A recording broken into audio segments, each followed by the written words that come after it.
ಆಮಂತ್ರಣ ಸಾಂಸ್ಕೃತಿಕ ಸಾಹಿತ್ಯ ವೇದಿಕೆ ಕರ್ನಾಟಕ ಇದರ ನಿರ್ದೇಶಕಿಯಾಗಿರುವಂಥ ಆಶಾ ಅಡೂರು ನಿಮಗೆ ನಮ್ಮ ಆತ್ಮೀಯ ನಮಸ್ಕಾರ. ನಿಮ್ಮಲ್ಲಿ ಕವಿತೆ ಬರೆಯುವ ಆಸಕ್ತಿ ಮೊದಲು ಮೂಡಿದ್ದು ಹೇಗೆ? ನಿಮ್ಮ ಆರಂಭಿಕ ದಿನಗಳ ಸಾಹಿತ್ಯ ಪಯಣ ಹೇಗಿತ್ತು? ಆಮಂತ್ರಣ ಪರಿವಾರಕ್ಕೆ ಆಶಾ ಅಡೂರು ಮಾಡುವ ನಮಸ್ಕಾರ. ಸಾಹಿತ್ಯ ಪಯಣದ ಆರಂಭದ ಬಗ್ಗೆ ಕೇಳಿದ್ದೀರಿ, ಬಹಳ ಖುಷಿಯಾಯಿತು. ನನ್ನ ಸಾಹಿತ್ಯ ಪಯಣ ಹೈಸ್ಕೂಲ್ ಕಾಲೇಜ್ ಸಮಯದಲ್ಲೇ ಶುರುವಾಗಿತ್ತು ಅಂತ ಹೇಳ್ಬೋದು. ಆವಾಗ ಪ್ರತಿ ವರ್ಷ ವಾರ್ಷಿಕೋತ್ಸವದ ಸಂದರ್ಭದಲ್ಲಿ ಶಾಲಾ ಮ್ಯಾಗ್ಝಿನ್ ಬಿಡುಗಡೆ ಮಾಡ್ತಾ ಇದ್ರು. ಆ ಸಂದರ್ಭದಲ್ಲಿ ಈ ಮ್ಯಾಗ್ಝಿನ್ನ ಜವಾಬ್ದಾರಿಯನ್ನು ಹೆಚ್ಚಾಗಿ ನಾನೇ ತಗೊಳ್ತಾ ಇದ್ದೆ. ಆಗ ಒಂದು ಚಿಕ್ಕ ಪುಟ್ಟ ಲೇಖನಗಳನ್ನು ಸಂಗ್ರಹಿಸುವುದು, ಹಾಗೆ ನಾನು ಸ್ವಂತ ಲೇಖನಗಳನ್ನು ಬರೆಯುವುದು, ಚುಟುಕುಗಳನ್ನು ಬರೆಯುವುದನ್ನೆಲ್ಲ ಮಾಡ್ತಾ ಇದ್ದೆ.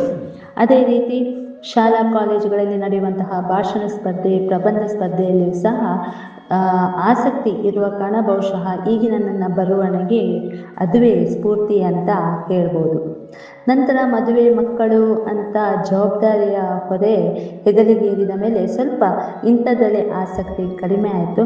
ಆದರೆ ನಮ್ಮ ಯಜಮಾನರ ಮನೆಯಲ್ಲಿ ಈ ಪುಸ್ತಕಗಳನ್ನು, ಮ್ಯಾಗ್ಝಿನ್, ಪೇಪರ್ಗಳನ್ನು ತರಿಸುವ ಕಾರಣ ಅದನ್ನು ಹೆಚ್ಚಾಗಿ ಓದ್ತಾ ಇದ್ದೆ. ಅದರಲ್ಲಿ ಬರುವಂತಹ ಪದಬಂಧಗಳನ್ನು ಬಿಡಿಸೋದು, ಸೊಡಕುಗಳನ್ನು ಬಿಡಿಸೋದನ್ನು ಮಾಡ್ತಾ ಇದ್ದೆ.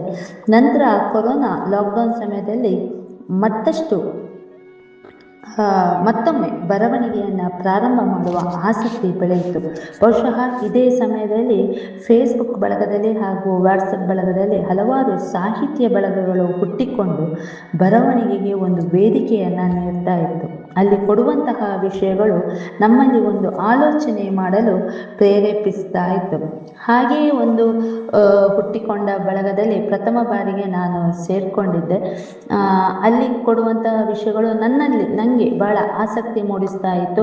ಹಾಗೆ ಪ್ರತಿ ಬಾರಿಯೂ ಅಲ್ಲಿ ಕೊಡುವಂತಹ ವಿಷಯಗಳಿಗೆ ನಾನು ಕವನ, ಚುಟುಕು, ಹೀಗೆ ಬೇರೆ ಬೇರೆ ಸಾಹಿತ್ಯ ಪ್ರಕಾರಗಳನ್ನು ಬರೆಯಲು ಪ್ರಾರಂಭಿಸಿದೆ. ಹಾಗೆ ನನ್ನ ತಪ್ಪುಗಳಿಂದಲೇ ನಾನು ಕಲಿತೆ. ಈಗಲೂ ಯಾವುದಾದ್ರೂ ವಿಷಯ ಕೊಟ್ಟರೆ ಬರೆಯುವ ಒಂದು ಆಸಕ್ತಿ ನನ್ನಲ್ಲಿ ಈಗಲೂ ಇದೆ. ನಿಮ್ಮ ಕವಿತೆಗಳಿಗೆ ಮುಖ್ಯ ಪ್ರೇರಣೆ ಅಥವಾ ಸ್ಫೂರ್ತಿ ಯಾರು? ಏನು? ಉದಾಹರಣೆಗೆ ಪ್ರಕೃತಿ, ಸಮಾಜ, ವ್ಯಕ್ತಿಗಳು ಅಥವಾ ಸ್ವ ಅನುಭವ? ಒಂದು ಒಳ್ಳೆಯ ಪ್ರಶ್ನೆ. ಒಬ್ಬ ಕವಿಗೆ ಸ್ಫೂರ್ತಿ ನೀಡುವ ಪ್ರಮುಖ ವಿಚಾರಗಳೆಂದರೆ ಪ್ರಕೃತಿ ಸೌಂದರ್ಯ, ಮನಸ್ಸಿನ ಭಾವನೆಗಳು, ಜೀವನದ ಅನುಭವಗಳು, ಹಾಗೆಯೇ ಸಮಾಜದ ನೋವು ನಲಿವುಗಳು. ನನ್ನ ವಿಚಾರದಲ್ಲೂ ಈ ಎಲ್ಲ ವಿಷಯಗಳು ಪ್ರಭಾವ ಬೀರಿದೆ ಅಂತ ಹೇಳ್ಬಹುದು. ಬಾಲ್ಯದಿಂದಲೂ ಪ್ರಕೃತಿಯೊಂದಿಗಿನ ಒಡನಾಟ, ಅದೇ ರೀತಿ ಕೂಡು ಕುಟುಂಬದ ವಾತಾವರಣದಲ್ಲಿ ಬೆಳೆದು ಬಂದದ್ದು, ಹಾಗೆಯೇ ಚಿಕ್ಕ ವಯಸ್ಸಿನಲ್ಲೇ ಸಂಸಾರದ ಜವಾಬ್ದಾರಿ ಹೊತ್ತ ಕಾರಣ ಜೀವನದ ಅನುಭವಗಳು ನನ್ನಲ್ಲಿ ಹೊಸ ಚಿತ್ರಣಗಳನ್ನು ಮೂಡಿಸಲು ಸಹಕಾರಿಯಾಗಿದೆ. ಇನ್ನು ಬರವಣಿಗೆ ಅಂತ ತೊಡಗಿಸಿಕೊಂಡಾಗ ಹಲವಾರು ಮೇರು ಕವಿಗಳ ಕವನಗಳು, ಅವರು ಕವನ ಕಟ್ಟುವ ರೀತಿ, ಶೈಲಿ, ಪದಜೋಡಣೆ, ಹಾಗೆ ಅಸಾಮಾನ್ಯ ಭಾವನೆಯನ್ನು ಗುರುತಿಸುವ ರೀತಿ, ಇವೆಲ್ಲ ವಿಚಾರಗಳು ನನ್ನಲ್ಲಿ ಬರೆಯುವ ಆಸಕ್ತಿಗೆ ಮತ್ತಷ್ಟು ಪುಷ್ಟಿ ಕೊಡುತ್ತಾ ಇತ್ತು. ಒಂದು ಹೊಸ ಕವಿತೆ ಹುಟ್ಟಿಕೊಳ್ಳುವಾಗ ನಿಮ್ಮ ಮನಸ್ಸಿನಲ್ಲಿ ನಡೆಯುವ ಪ್ರಕ್ರಿಯೆ ಹೇಗಿರುತ್ತದೆ? ಭಾವನೆಗಳನ್ನು ಪದಗಳಾಗಿ ಇಳಿಸುವಾಗ ನೀವು ಎದುರಿಸುವ ಸವಾಲುಗಳೇನು?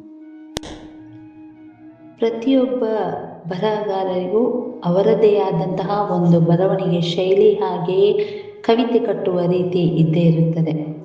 ಹಾಗೆಯೇ ನನ್ನ ಬರವಣಿಗೆಯ ಶೈಲಿ ಹಾಗೂ ಪ್ರಕ್ರಿಯೆಯನ್ನು ತಿಳಿಸುವುದಾದರೆ, ಸಾಮಾನ್ಯವಾಗಿ ಯಾವುದೇ ವಿಷಯ ಕೊಟ್ಟಾಗ ಅಥವಾ ಯಾವುದೇ ದೃಶ್ಯ ಕಂಡಾಗ, ಹಾಗೆಯೇ ಯಾವುದೇ ಒಂದು ಮಾತನ್ನು ಕೇಳಿದಾಗ ನನ್ನ ಮನಸ್ಸನ್ನು ಅದು ತಟ್ಟಿದ್ರೆ ಮಾತ್ರ ಬರೆಯುವ ಪ್ರಯತ್ನಕ್ಕೆ ನಾನು ಮುಂದಾಗ್ತೇನೆ. ಹಾಗೆಯೇ ನಾನು ಹೆಚ್ಚಾಗಿ ಕವಿತೆಯನ್ನು ಬರೆಯುವಾಗ ಸರಳ ಪದಗಳನ್ನು ಪ್ರಯೋಗ ಮಾಡುವುದಲ್ಲದೆ ಸಾಮಾನ್ಯ ಜನರಿಗೂ ಕವನ ಅರ್ಥವಾಗುವ ರೀತಿಯಲ್ಲಿ ಕವಿತೆ ಕಟ್ಟುವ ಪ್ರಯತ್ನ ಮಾಡ್ತೇನೆ. ನಾವು ಬರೆಯುವ ಕವಿತೆ ಸುಲಭವಾಗಿ ಓದಿಸಿಕೊಂಡು ಹೋಗಬೇಕು. ಹಾಗೆಯೇ ಕೆಲವೊಂದು ಸಾಲಾದರೂ ಮನಸ್ಸಿನಲ್ಲಿ ಉಳಿಯಬೇಕು. ಹಾಗಾಗಿ ಅದನ್ನು ಮತ್ತೆ ಮತ್ತೆ ತಿದ್ದಿ ತೀಡಿ ಪ್ರಾಸಕ್ಕೆ ಹೆಚ್ಚು ಜೋತು ಬೀಳದೆ ಭಾವಕ್ಕೆ ಒತ್ತು ಕೊಟ್ಟು ಕವಿತೆಯನ್ನು ಬರೆಯುವ ಪ್ರಯತ್ನ ಮಾಡ್ತೇನೆ. ಬರೆಯುವ ಸಮಯದಲ್ಲಿ ಕೆಲವೊಮ್ಮೆ ಪದಗಳ ಕೊರತೆ ಆಗ್ತದೆ. ಹಾಗೆಯೇ ಸಾಲುಗಳು ಸರಿಯಾಗಿ ಭಾವಕ್ಕೆ ಹೊಂದಿಕೆಯಾಗದೇ ಇದ್ದಲ್ಲಿ ಹಲವು ಬದಲಾವಣೆಯನ್ನು ಮಾಡಿ ಮನಸ್ಸಿಗೆ ಇಷ್ಟವಾದರೆ ಮಾತ್ರ ಅದು ಬೇರೆ ಬಳಗದ ಜೊತೆಗೆ ನಾನು ನನ್ನ ಕವನವನ್ನು ಹಂಚಿಕೊಳ್ತೇನೆ. ಪ್ರಸ್ತುತ ಡಿಜಿಟಲ್ ಯುಗದಲ್ಲಿ ಯುವಜನತೆ ಪುಸ್ತಕ ಸಾಹಿತ್ಯದಿಂದ ದೂರವಾಗುತ್ತಿದ್ದಾರೆ ಎಂಬ ಮಾತಿದೆ. ಈ ಬಗ್ಗೆ ನಿಮ್ಮ ಅಭಿಪ್ರಾಯವೇನು? ನನ್ನ ಪ್ರಕಾರ ಯುವಜನತೆ ಸಾಹಿತ್ಯದಿಂದ ಸಂಪೂರ್ಣವಾಗಿ ದೂರವಾಗುತ್ತಿದ್ದಾರೆ ಎಂದು ಹೇಳುವುದಕ್ಕಿಂತ ಸಾಹಿತ್ಯವನ್ನು ಓದುವ ಮಾಧ್ಯಮ ಮತ್ತು ವಿಧಾನ ಬದಲಾಗುತ್ತಿದೆ ಎಂದು ಹೇಳುವುದು ಹೆಚ್ಚು ಸೂಕ್ತ. ಯಾಕೆಂದರೆ ಡಿಜಿಟಲ್ ಯುಗದಲ್ಲಿ ಮೊಬೈಲ್, ಸಾಮಾಜಿಕ ಜಾಲತಾಣಗಳು, ವಿಡಿಯೋ, ಇತರ ಮನೋರಂಜನಾ ಮಾಧ್ಯಮಗಳು ಯುವಜನರ ಸಮಯವನ್ನು ಹೆಚ್ಚು ಆಕ್ರಮಿಸಿಕೊಂಡಿದೆ. ಇದರಿಂದಾಗಿ ಪುಸ್ತಕ ಓದುವ ಅಭ್ಯಾಸವೂ ಸಹ ಇಳಿಕೆಯಾಗಿದೆ. ಆದರೆ ಇದೇ ಡಿಜಿಟಲ್ ಮಾಧ್ಯಮ ಸಾಹಿತ್ಯಕ್ಕೆ ಹೆಚ್ಚು ಹೆಚ್ಚು ಅವಕಾಶಗಳನ್ನು ನೀಡಿದ್ದಂತೂ ಸತ್ಯ. ಇಂದು ಕವಿತೆಗಳು, ಕಥೆಗಳು, ಲೇಖನಗಳು, ಈ ಪುಸ್ತಕಗಳು ಹಾಗೂ ಆಡಿಯೋ ಪುಸ್ತಕಗಳು ಕ್ಷಣಾರ್ಧದಲ್ಲಿ ಓದುಗರನ್ನು ತಲುಪುವುದಂತೂ ಸತ್ಯ.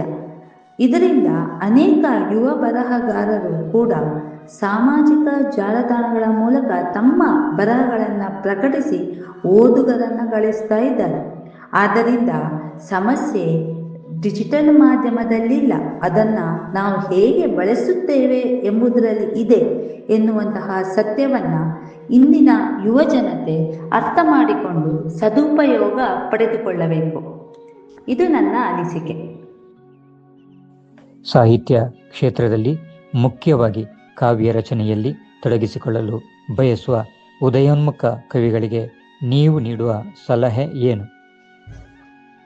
ಹೊಸ ಬರಹಗಾರರಿಗೆ ನಾನು ಮೊದಲಾಗಿ ಹೇಳುವುದೇನೆಂದರೆ, ಒಬ್ಬ ಒಳ್ಳೆಯ ಕವಿ ಆಗಬೇಕಂದ್ರೆ ಕೇವಲ ಕಷ್ಟಕರವಾದ ಪದಜೋಡಣೆಯಿಂದ ಮಾತ್ರ ಅಲ್ಲ, ಸಾಮಾನ್ಯವಾಗಿ ಕಾಣುವ ಬದುಕಿನೊಳಗಿನ ಅಸಾಮಾನ್ಯ ಭಾವನೆಯನ್ನು ಗುರುತಿಸಿ ಅದನ್ನು ಓದುಗರ ಹೃದಯಕ್ಕೆ ತಲುಪಿಸುವವನು ಮಾತ್ರ ಒಬ್ಬ ಒಳ್ಳೆಯ ಕವಿಯಾಗಲು ಸಾಧ್ಯ.